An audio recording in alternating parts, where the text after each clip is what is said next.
Ni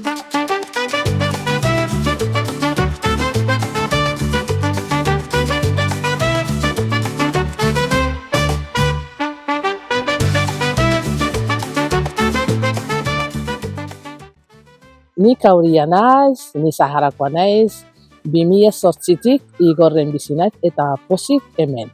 Zergatik ni ikasten euskara.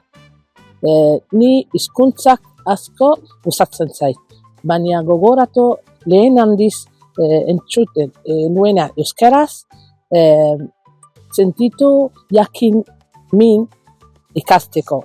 Niretzat euskaraz, zer da euskaraz niretzat? Hizkuntza oso ederra da, eta zaila be bai, ikasten euskaraz 2010tik. Zergatik laguntzen nire alabea eta komunikatu nire ingurukoak eta bebai praktikatzen nire lagunek konfiantza, respeto bebai eta asko gauzak.